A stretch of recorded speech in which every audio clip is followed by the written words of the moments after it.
Good afternoon. It is Friday, June 16th, 2023. You know, Jesus often taught by telling stories. If we want to really sound theological, we call them parables. But I think he told the stories in several times, in several different ways to different audiences. And the story we're looking at today is the only one that's recorded in all four of the Gospels. I think it's an important story. Mark chapter 4, verses 1 to 9, and I'm reading from the New Living Translation, second edition, says, "Once again, Jesus began teaching by the lake shore. A very large crowd soon gathered around him, so he got into a boat. Then he sat in the boat while all the people remained on the shore. He taught them by telling many stories in the form of parables, such as this one.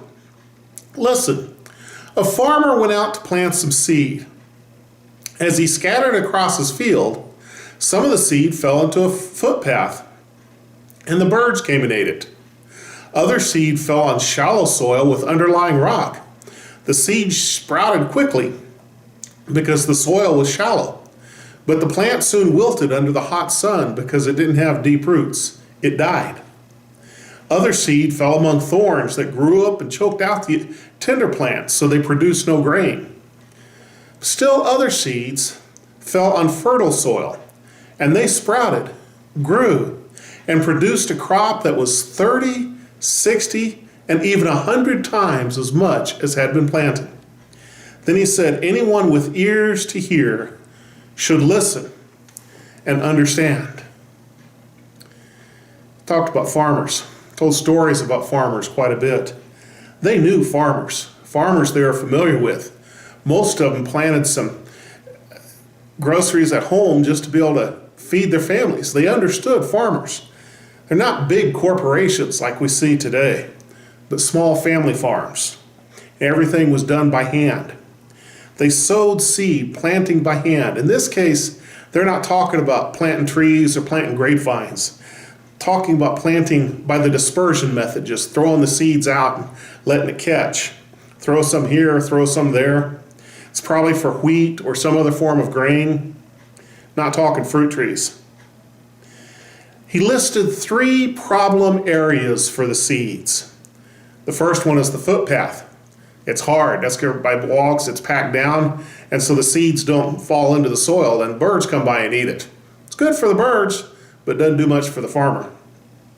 Then they mentioned the shallow soil over the rocks. And that's where there's just not a lot of dirt there, and the seeds can't really grow. There's no room for the roots to, and the sun comes out and they just wilt. They don't do very good. They're kind of weak. Then some of the seeds landed where the thorns are. And like weeds everywhere, they're going to choke out the good plants.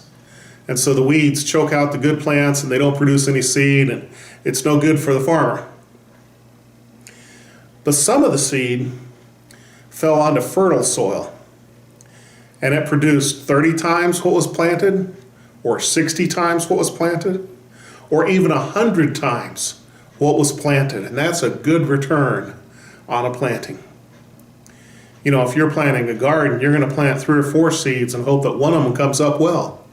And that's what happened. They planted the seeds and not all of them worked out. The seeds were all the same. What mattered was where the seeds were planted. And they made this strange statement. If anyone has ears to hear, they should listen and understand. Kind of begin to thinking that maybe the words of Jesus are the seeds being planted.